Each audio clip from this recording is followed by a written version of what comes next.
Lenora Voss arrived in Clearwater Bend in the autumn of 1874, driving a single covered wagon along a rocky tributary of the North Platte. She was 27 years old, her face tanned and weathered from weeks on the trail, her calloused hands bearing the permanent reddish-brown stains of clay that no amount of scrubbing would ever remove entirely. The cabin that awaited her claim was nothing more than a skeletal structure of rough-hewn pine logs chinked with mud and moss.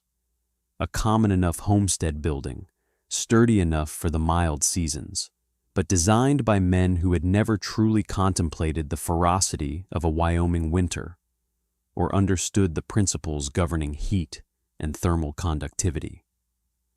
She knew this instinctively from the moment she crossed the threshold. The gaps between logs seemed to breathe with the autumn breeze, exhaling cold air that presaged the months ahead. Daylight leaked through countless crevices where the clay chinking had shrunk and failed during the previous seasons. The roof had been patched with brittle tar paper that rattled and flapped in the wind like something alive.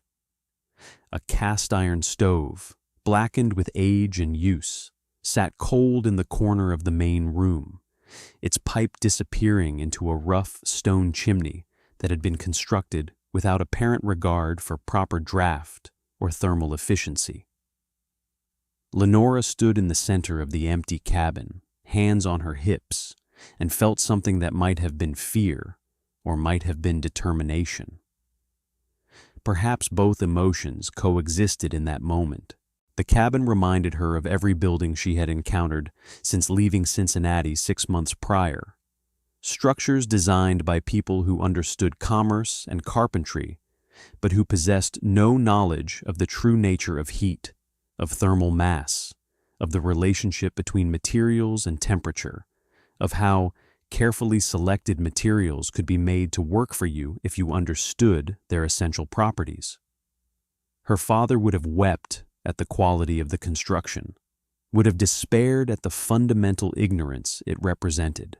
Wilhelm Voss had spent 43 years in Cologne, in his ceramics workshop near the Rhine, studying the properties of clay with the intensity of a monk studying sacred texts. He understood that fired clay released stored heat slowly over extended periods, that unfired clay absorbed warmth like a living organism absorbs water, that thickness in a material meant genuine thermal capacity, that a wall 2 inches thick of the right composition could store the heat energy from a single fire and release that stored warmth gradually over 3 consecutive days. These were not theories to Wilhelm. They were the fundamental truths upon which his entire life's work had been constructed. Wilhelm was gone now, seized by pneumonia in the winter of 1871, the winter after the merchant creditors had seized his workshop, through a combination of forged documents and legal maneuvering that Lenora still could not fully comprehend. The debts had been manufactured systematically through crooked dealings, and by the time the final legal document was filed, Wilhelm had lost everything. The workshop his grandfather had built, the clay from the Rhine Valley that he had curated and refined over decades, the tools and molds that represented his life's accumulated knowledge. Lenora had sold what remained after the seizure, purchased passage west on a river packet, and spent 6 months at a pottery works in Cincinnati, learning nothing that mattered. The foreman at the Cincinnati works cared only about speed and volume and profit margins, not about the sacred relationship between maker and material that Wilhelm had devoted his life to understanding. American capitalism, she had discovered, valued commerce far above craftsmanship. So she had taken her meager inheritance and claimed 160 acres of land in Wyoming Territory, far from the cities and from people who would undervalue what she knew and what she carried forward from her father's knowledge. That first winter in Clearwater Bend tested her in ways that even her experience had not adequately prepared her for. She had expected hardship. She had come to the frontier understanding that survival required genuine effort and constant vigilance. What she had not anticipated was the sheer relentless voraciousness of the log cabin's appetite for heat, the way the structure seemed to devour wood and release warmth with almost equal speed, as though the heating process were fundamentally inefficient at its core. She collected deadfall from the river bottom, chopped and split it until her shoulders screamed with pain and her hands blistered through the calluses. She burned through a full cord of firewood every 2 weeks throughout the winter, and still the cabin remained cold, genuinely, penetrating, bone-deep cold that settled into her marrow and did not leave even when she stood directly in front of the stove. Ice formed on the interior surfaces of the log walls, creating patterns of crystalline beauty that was utterly contradicted by the misery the ice represented. The floor radiated cold as though it were alive and intentionally hostile. Her breath emerged in visible clouds even when the stove had been burning for hours. Worse than the basic cold was the penetrating draft, air moving through the cabin with the freedom of an outdoor space, as though the walls offered no more barrier to wind than a fence made of sticks. The chinking failed in 100 separate locations. She spent entire days packing mud and straw into the worst gaps and crevices in late autumn, desperately trying to seal the cabin before the severe weather arrived. But the material would harden and shrink within weeks, opening new cracks and gaps almost immediately. No matter what she sealed with patience and effort, the wind found its way through, mocking her work and her understanding of what was necessary. Her fingers ached from the cold in a way that suggested permanent damage might be occurring. Frostbite whitened her nail beds. At night, she piled every blanket and quilt she owned onto the sleeping platform and still woke shivering, her core temperature never quite rising to comfortable levels no matter how much heat the stove provided. In late January, in the depth of the first winter, Orrin Patchett came by with what he proposed was the solution to all her problems. He was the settlement's primary merchant, a heavy-set man of perhaps 50 years with the peculiar self-satisfaction of someone who had never experienced significant failure in any endeavor that actually mattered to him. He owned the general store in Clearwater Bend, an establishment that served as the only reliable source of goods imported from back east, the only commercial operation run by a man with actual capital and established connections to bring supplies from the railroad lines now reaching into the territory. "I can see your situation quite clearly, Miss Voss," Patchett said, standing in her cabin with his hands tucked comfortably into his vest pockets, his eyes surveying the interior walls with the expression of a physician making a diagnosis of serious illness. "This is standard frontier construction, adequate perhaps for mild climates and those areas where winter is merely an inconvenience. However, it is fundamentally inadequate for what we experience here in Wyoming Territory. You are burning through resources at an unsustainable rate, wasting enormous effort, fighting a battle against the elements that you cannot win using these primitive methods." Lenora said nothing in response. She had been learning that people rarely listened to explanation when they had already formed their judgment about a matter. "What you require, Miss Voss," Patchett continued, growing warmer in his enthusiasm, "is proper insulation, scientific insulation, modern engineering. The East has solved this problem decades ago, and now that solution is available to those of us on the frontier.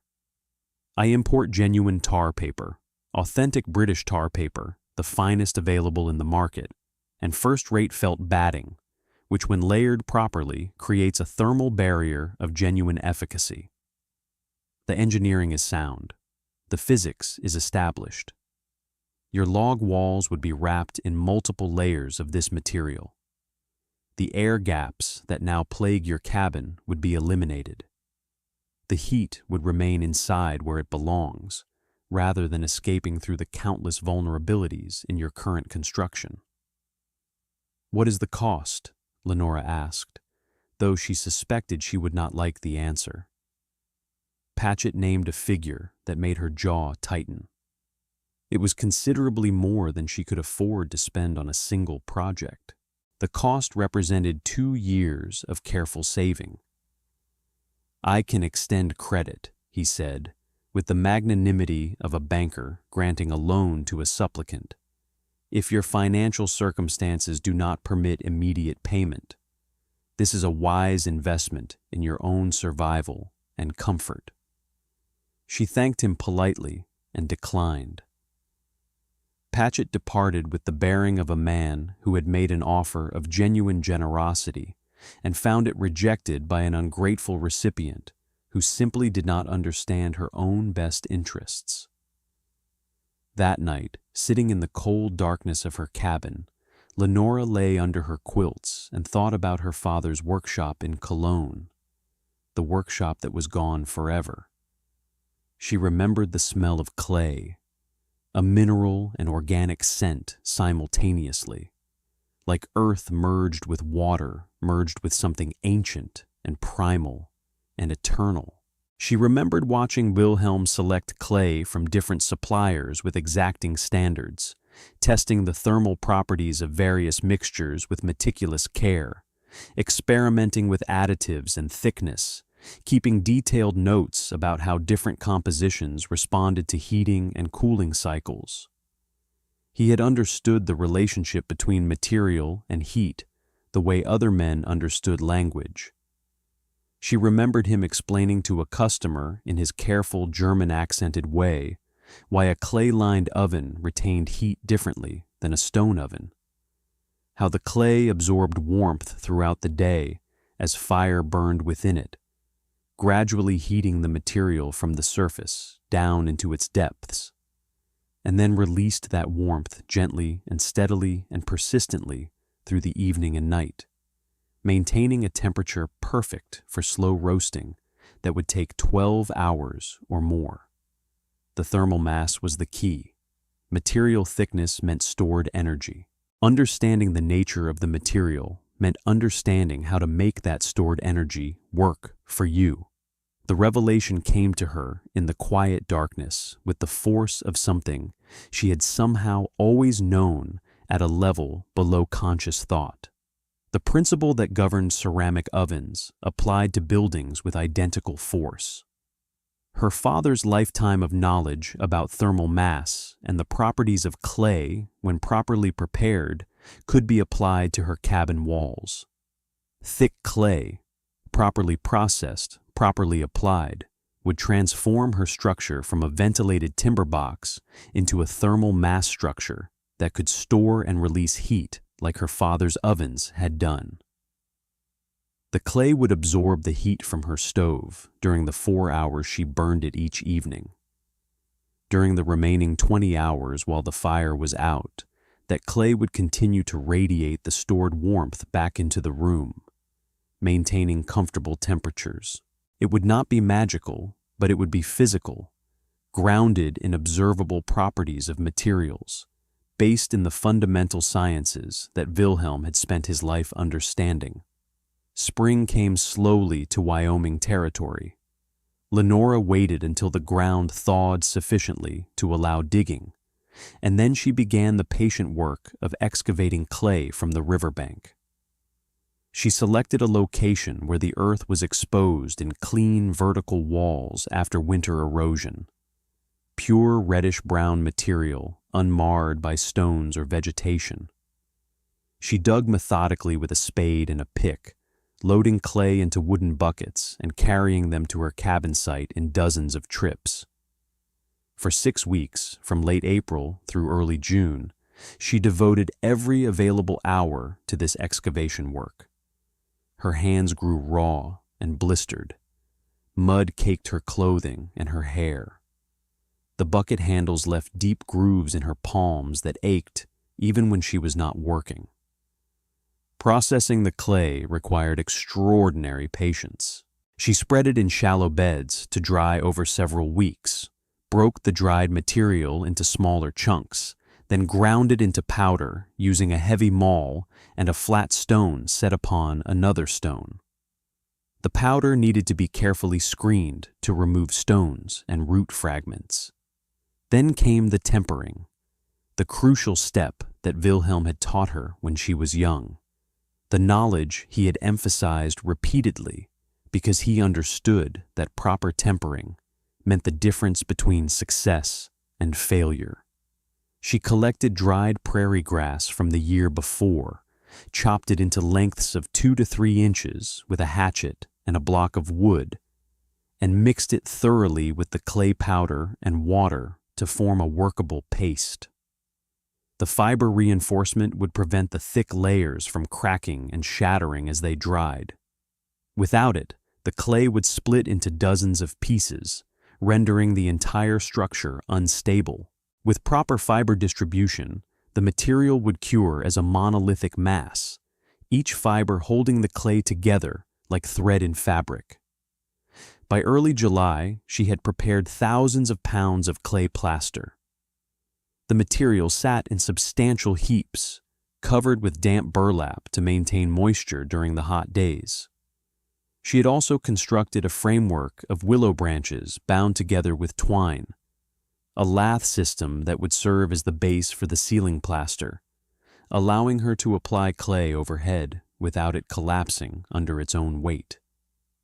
The application of the clay plaster began in late July. This was the most critical phase of the entire project, the work that would determine whether her theory would translate into practical reality or whether she had simply wasted months of labor on a beautiful failure. She mixed the rough base coat, a thick, stiff consistency that required genuine effort to work with a trowel, and began pressing it into the gaps between the logs using a wide trowel and her own hands with equal force. The material had to be forced into the crevices with absolute conviction, keying mechanically into the spaces where the original chinking had failed. This first coat would be thick, roughly 1.5 inches of dense clay forced into every seam and gap, creating a continuous layer that would become the thermal mass of her walls. She worked systematically, moving around the interior of the cabin one section at a time, never allowing herself to move to a new area until the current section was properly sealed. Her shoulders burned with the effort required to force the stiff clay into place.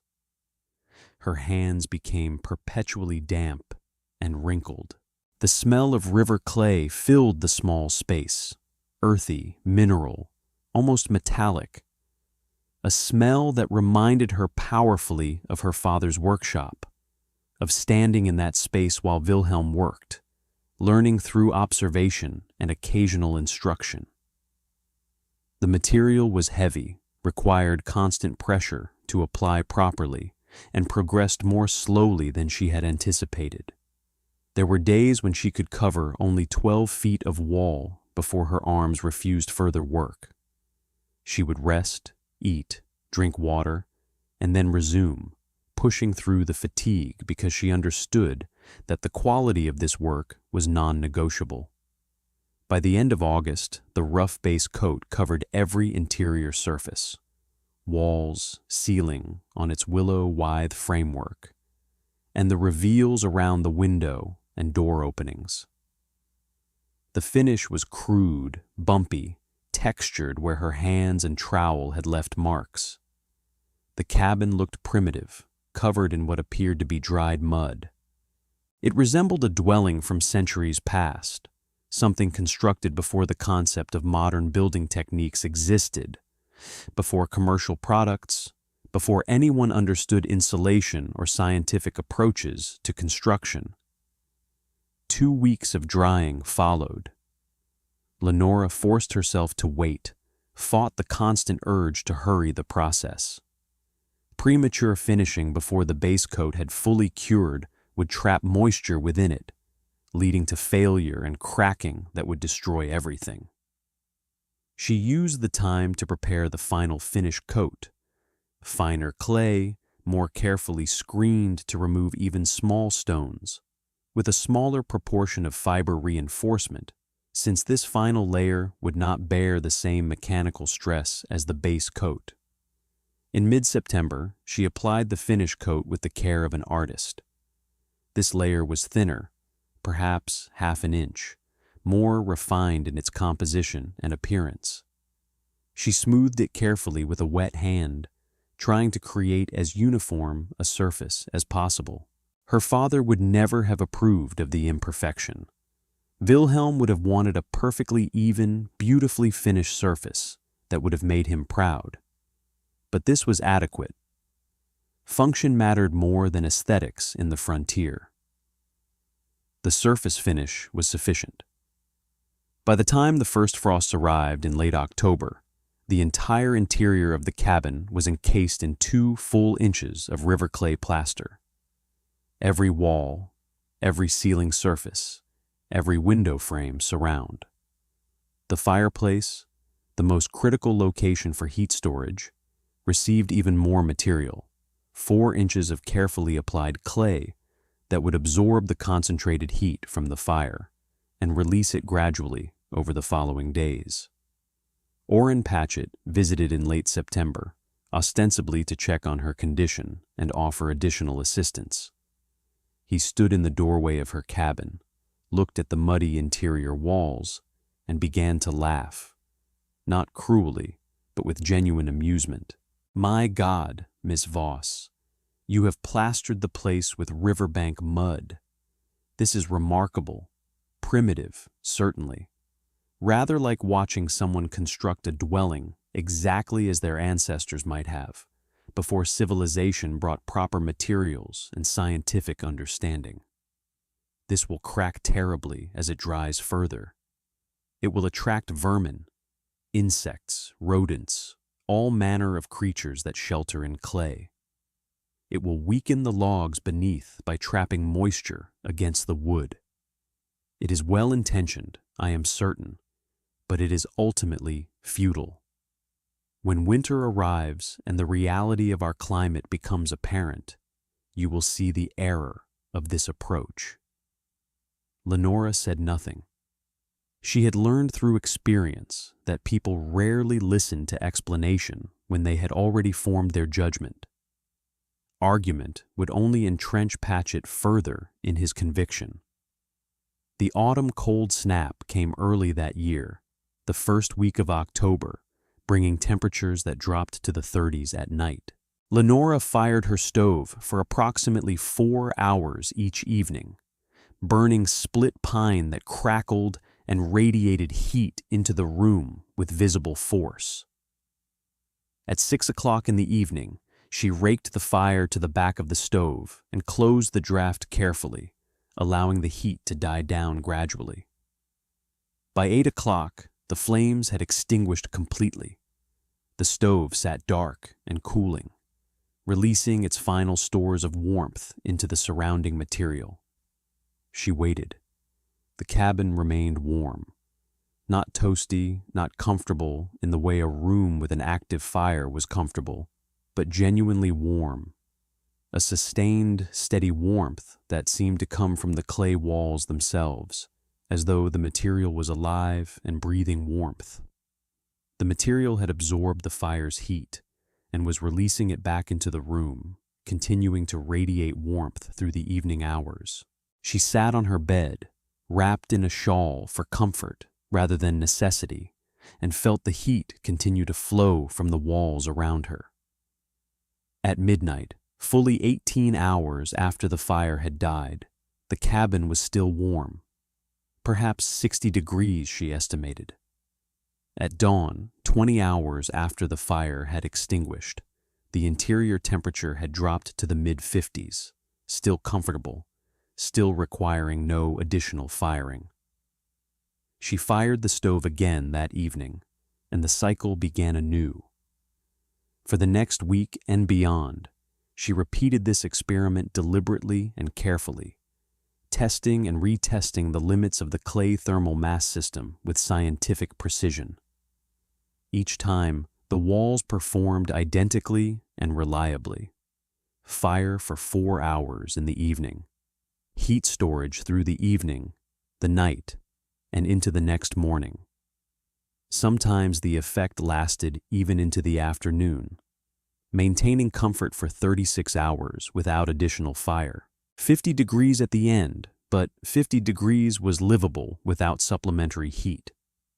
Her neighbors noticed the absence of smoke from her chimney on days when others' chimneys billowed constantly.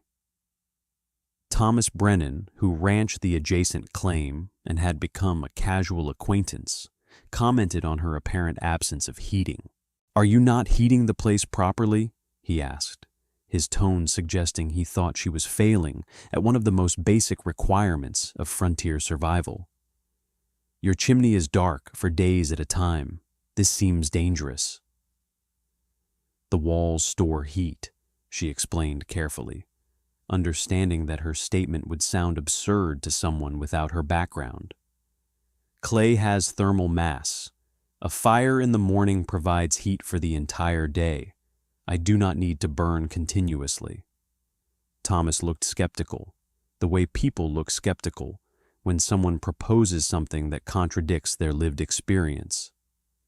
"I burn my stove continuously from October through April. The walls are nothing but timber and chinking. They do not store heat. They leak heat in all directions. Your system cannot work as you describe." She did not argue.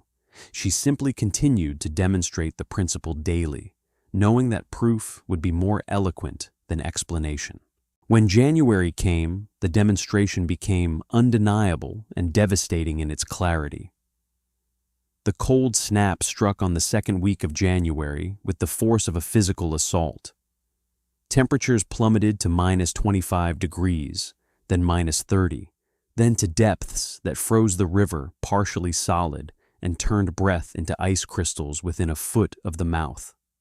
The wind became genuinely dangerous, with gusts that made the cabin creak and groan ominously, that threatened to tear the tar paper from the roof, that made sound a physical presence.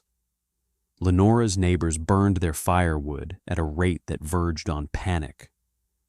Thomas Brennan came to the general store seeking additional supplies beyond his original reserves.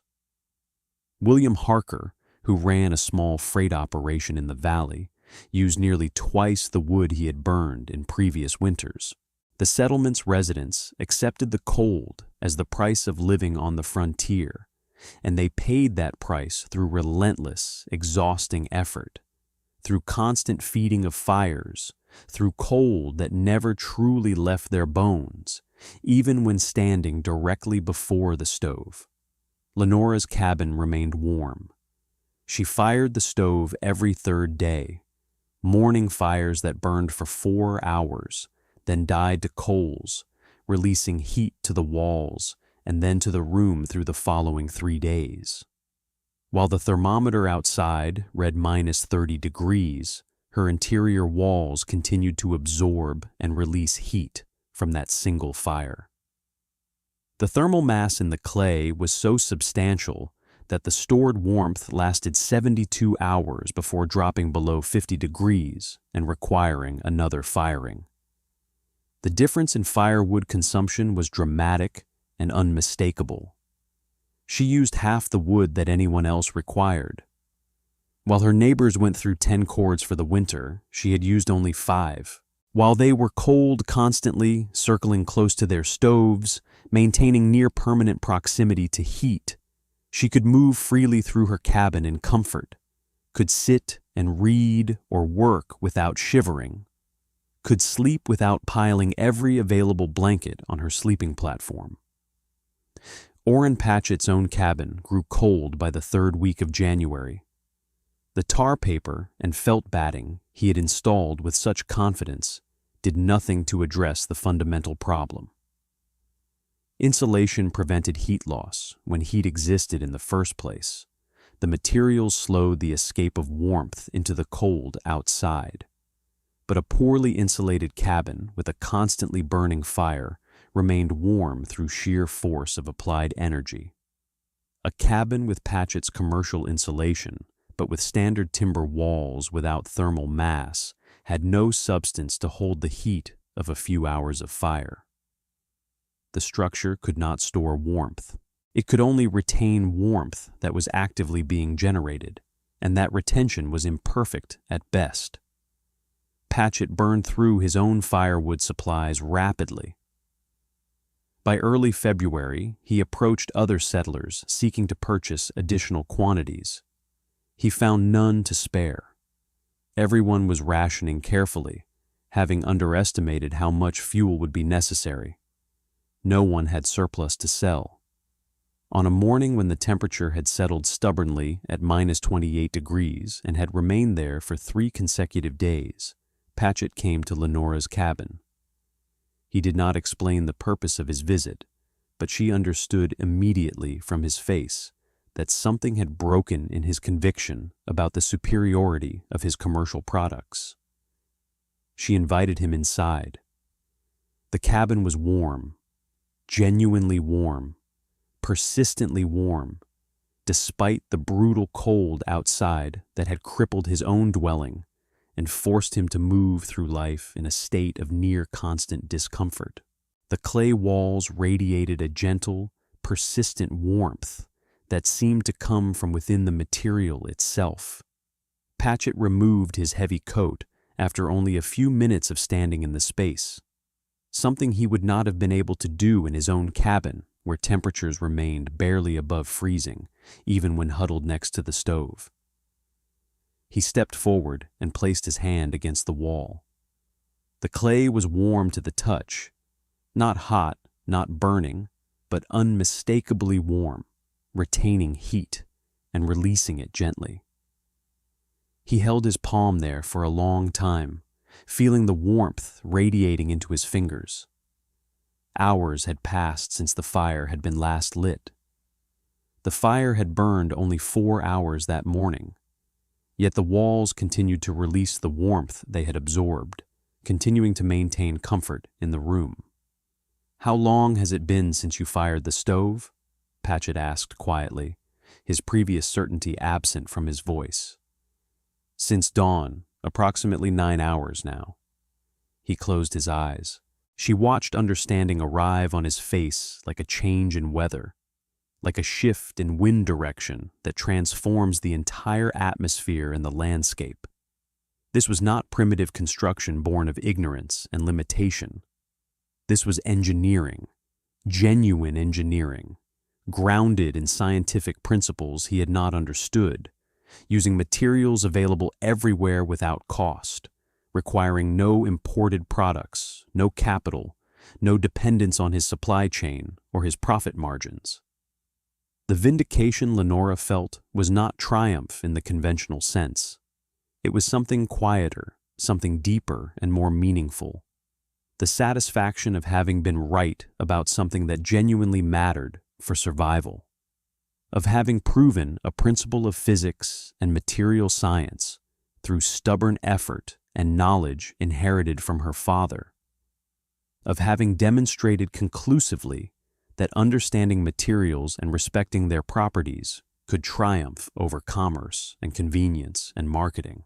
The winter continued. By February, Patchett had ceased trying to sell his tar paper and felt batting to anyone in the settlement. His inventory sat in the general store, increasingly irrelevant, becoming embarrassing evidence of his miscalculation. Word had spread through Clearwater Bend about Lenora's cabin, about the warmth maintained by clay plaster, about the fuel consumption cut precisely in half through material science rather than constant labor. Spring came with mud season and the flooding of the tributary. Lenora walked along the riverbank and confirmed that the clay deposits remained abundant, waiting for processing, unlimited in quantity. She began planning for the following winter. Multiple families had already approached her, about treating their own cabins with the same process. She explained the technique to anyone who asked, holding nothing back, understanding that knowledge shared was knowledge preserved and multiplied. The excavation and processing could be done by individual homesteads themselves. No dependency on commercial suppliers or distant manufacturers. The application required substantial labor and genuine patience, but no specialized skill beyond what any person could develop through sustained effort and learning. The cost was negligible, only effort and time and willingness to work and understand the properties of available materials. The result would transform brutal winters into something merely difficult and manageable, would have the firewood requirement, would make the profound difference between adequately heating a cabin and freezing in it while pretending that suffering was simply the nature of frontier survival. By autumn of 1875, 3 other cabins in Clearwater Bend had been plastered with 2 inches of carefully applied clay. That winter, those homesteads burned half the wood of their neighbors without exception. By 1877, the technique had become standard among new construction and among renovations of existing cabins throughout the settlement. Every homestead that incorporated the clay plaster system cut its fuel consumption dramatically, created warmer and more livable interiors, and eliminated the constant struggle to maintain comfortable temperatures during the worst cold. Independence from commercial suppliers became independence from winter's worst aspects. Patchett's supply business slowly contracted. His tar paper and felt batting found no market in Clearwater Bend. His profit margins evaporated. He eventually departed the settlement for more promising commercial opportunities in Cheyenne, leaving behind a store that was operated by less ambitious proprietors who sold sugar and flour and basic supplies, but who understood that the insulation business had transformed fundamentally. Lenora remained in Clearwater Bend for the rest of her life. She expanded her homestead claim substantially, grew vegetables during summer months with steadily improving success, and spent winters in the warm embrace of her clay-plastered cabin. Her hands, stained permanently reddish-brown with clay and with the minerals of the river, became known throughout the region as the hands of someone who understood what materials could do if you genuinely comprehended their nature and potential. Her father's knowledge, nearly lost when the workshop in Cologne was seized by creditors, had found new and unexpected application in a new land. Wilhelm's lifetime of careful understanding about thermal mass had been translated into survival itself, not through mere inheritance or fortune, but through his young woman's willingness to understand the wisdom embedded in the clay beneath her feet, and to apply it with stubborn, relentless effort until the principle was proven absolutely and the entire territory was transformed by it. The future she built rested upon the past he had given her and continued beyond her own lifetime.